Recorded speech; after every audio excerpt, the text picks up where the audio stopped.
we'll move on to friendships. So, can your happiness be compromised for success in friendships? No. No. Just no. I have to disagree with y'all there. I'm tempted. Interesting. I might be agreeing with Kevin on this one, but yeah, you guys speak. Interesting. Why'd you say no? That was a strong no as well. Honestly, the no was violence. The no came with vim, with vigor, with energy, with vim. She was having flashbacks when she said that no. Oh dear. Honestly, that no came from deep within the heart, deep within her psyche and her consciousness. She said that no. Whoever caused that no is on site. If we catch you, just know that. Honestly. Oh gosh. So Becca, why the no with so much vim? A few moments later. No. You said sacrifice happiness for a successful friendship, yeah? Yes. But how do you have a successful friendship without being happy? Do you know what I mean? The whole meaning of a friendship is that you both support one another. Do you know, I can understand moments in where, like, I don't know, moments in where you kind of put their needs first and their interests first. But at the end of the day, that's still, to me, that wouldn't be sacrificing my happiness. It would actually make me happy to know that I'm working on this friendship now. When I say no, I mean friendship. Kevin, stop. I mean, oh gosh. I mean friendships in where you're like, you're giving, and they're taking and taking and taking. That's what I mean. No. In that sense, yeah, that's not gonna. I was gonna say that if you're going to sacrifice some of your happiness for the sake of the friendship, it needs to go both ways. It's either both of you sacrifice some happiness or none of you do. Else it's not gonna work. So in that sense, yeah, of course, no, because no ways, man. Respect me. But like if a friend needs something and doing that for him will put me at a bit of a disadvantage, I will still do that because although it may not make me happy because it will hurt me, the process of helping that friend and developing that friendship will make me happy, and knowing that they're happy as well. Because then I'm also more than content with the idea that I know if I ever need the same thing, they'll be more than happy to do it for me. Do you see what I mean? 100%. So in that sense, I will sacrifice my happiness for the sake of my friends. As I said, if I see it going both ways, if not, then deuces. But yeah. I when you explained it like that, then okay, I kind of agree with you. Yeah. Serena, care to add anything? For me. What? Okay, so my answer. No, I was going to say you to go, but it's fine. Yeah, so what I agree with, what Becca and Kevin have said with is the moments, and if you're making a sacrifice, and it's for the benefit of your friend, and it's a two-way thing. It's not just you're giving and the person's taken, but it's not going to be I'm going to be unhappy for our friendship to be successful because it can't work. It won't work. So yeah, that was my point.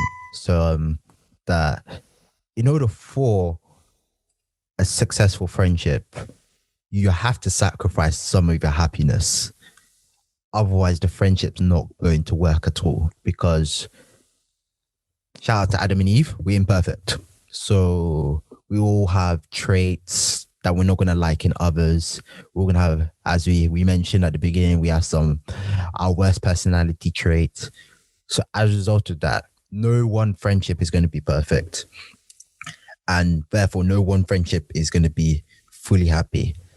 But you can have successful friendships, but to have a truly successful friendship, you're going to have to sacrifice some of your happiness, because there are going to be some things that people do, that your close friends do to you. You're going to be like, why are you doing this to me? But for the sake of the friendship, you're going to let it go, because the good outweighs the bad. Following from that, I was gonna say, like, yeah, thinking about it, you can't really, because it's the same. It's almost the same with the marriage. Obviously, not to the same extent, but for two people to coexist like that, one of them is going to do something that doesn't make you happy, but to an extent, you just have to tolerate it because your love for the person outweighs whatever annoyance they're bringing. So, for example, if you've had a long-time friend and over time they've developed this habit of, like, I don't know, chewing with their mouth open or something, that is nasty, and that I would be very tempted to just shush, please.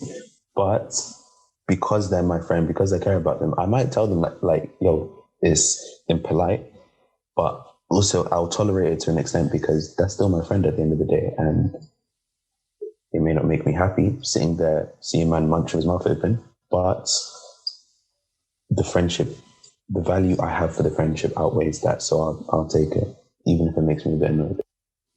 Kevin, you're a better man than me, because I won't lie to you. After a while, if you keep continuously doing that, listen, we're gonna have an issue. We're gonna have an issue, because that's disgusting. It's nasty. I can't lie to you. Some guy was, it was GCSE. Some guy kept doing it because every day after an exam, we had revision first. So after revision, we'd go to a pizza place, be eating, and then we'll go over our notes together. And you just hear this one go, and all my days, there were times, but I was like, okay, we'll have our thing. Because I know I do stuff that annoy other people.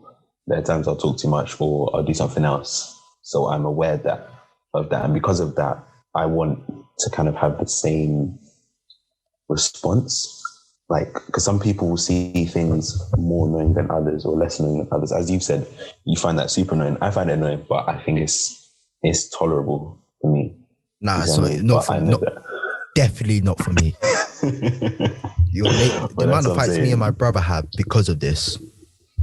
I see him with his mouth open. Tell him to pine up.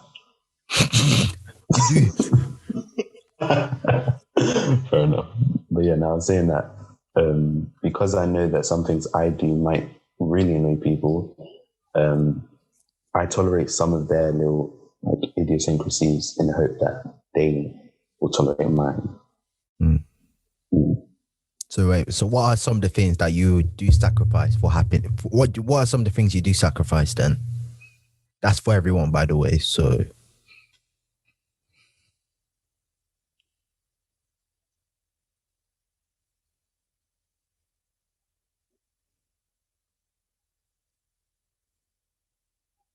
Guess time, energy, and energy.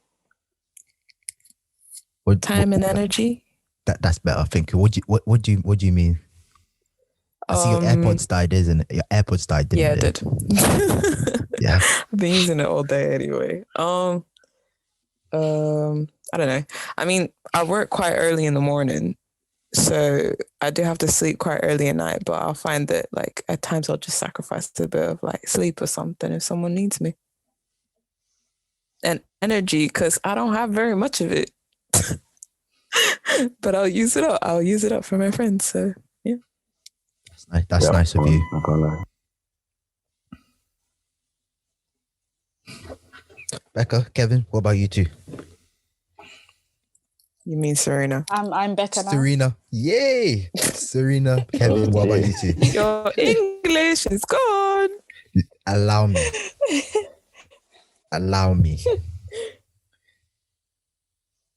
Serena, I think Kevin. it's the same as Yeah, I think it's the same as Becca, like time, energy.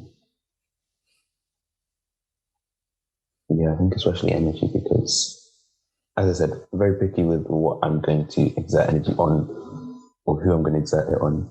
So, but in some instances, yeah, it's worth it for the sake of my friend's happiness. Or, yeah, like even if it's just supporting them, like sometimes someone makes an arrangement and they need me to help them out with something there. I mean, I want to go. It may not even be with people I like, but because I know it will help them and it will support them, then I'll go do that. Oh, Yeah. So yeah. go. Oh yeah. So with time and energy, sacrificing it for friends is the thing is I value like the friendship so much that even if I'm doing that, I don't realize that I'm doing it because I enjoy doing it. That's literally what I was gonna say. Like, Oh, what's it? it's a sacrifice in like, Yeah. you say that between Inverted quotation commas. marks. Because you know when you sacrifice your sleep for something, you wake up in the morning, you're like, why did I do that? That's never the case when it's my friends. I wake up in the morning and be like, why don't I have enough hours to sleep? I'll blame the day rather than, anything else. I agree with that. I think I was thinking more of like, because there are those days where you're just at the end of your tether, you're so drained. And that's when you need to help someone. I'm talking about the really, really, really hard days. Because most of the time it's like it's easy. As Serena said, you don't even think about it. But those days where you're already almost completely drained and then you need to offer a bit more of yourself, that's when it's like, okay, I'll do it. So I need to trust this. Oh, yeah. Thank you, Kevin. As well as my time and energy. You have to sacrifice your patience because your friends can really, really test your patience because you'll say you're giving your friend advice, but you keep telling them the same advice over and over again, and not that they're refusing to follow it, then they're not following it to how they should follow it, and you have to keep telling them, keep giving advice. And it can be a struggle to be patient and tell them, you know what? Don't come to me for any more advice because you're not going to listen to me. But as a friend, you don't do that. Be patient with them because as the Bible tells us, love is patient, love is kind. So as a result of this, you're patient with your friends with some of the things they may do or some of the actions they may do as well. Clearly, you're thinking about a specific situation because Yeah, that had the same vein. Wow. Oh dear. He got into that example, This was no specific situation, by the way. I thought of this on the top of my head. Mm-hmm. This is no specific situation. Again, whoever did this to Tommy, it's on site if we catch you. This is no specific situation. This is shower time thoughts with Tommy. But yeah, patience is also another thing you have to sacrifice in a friendship. Becca, you don't seem to agree with me. No. Like, I understand where you're coming from, but it's just that I have this time rule. Tell you twice about. Yeah, but what? You do whatever you want to do with your life. Oh, 2-time rule. Okay, I see. Yeah. Just because, why am I stressing about your life? Because it might be impacting your life. How badly can it impact mine? Or maybe I've just never been in this situation. There may be certain instances where. Oh, Kevin, wait. Sorry. You go. No, you go. I was going to say, she's not entirely wrong because to an extent, you're not helping the person if you're just saying the same advice and they're not listening. After a while, they need to see that you either take the advice or you stop asking for advice. Do you know what I mean? Because love is patient, but Jehovah's patience isn't limitless either. Like, as with the Israelites, he would give them chances and chances and chances, but at some point he says, yeah, chill out. That's not okay. Do you know what I mean? So at some point, we need to take that step and say, shush, either deal with it yourself or take my advice. Why are you still? Because taking someone's advice is like asking someone for directions. and then choosing to go the opposite way, and then coming back to the person and asking, how do I get there again? Do you see what I mean? There's only so many times someone can say, yeah, go this way, go this way. At some point, I will just walk away and you can be lost in your own. Word. Very nice illustration there. Yes, very nice illustration. Thank you. So there any other things that you guys sacrifice for your friendships? Not that I can think of right now. I think a bit of, I don't know the word for this. You know when you're worried for someone, like they tell you they're going through something and you kind of think about it a lot. You're stressing about it for them. I don't know the word for that, but yeah, that I think that's something I might sacrifice sometimes. Like I'll ask them how they're doing, or if they're going through something, I'm more than happy to help them with it and kind of sacrifice that part of me that's like trying to think of ways to help them deal with the situation. Do you know what I mean? Yes. Okay. Hear that. Mm-hmm. I hear that. So we'll move on to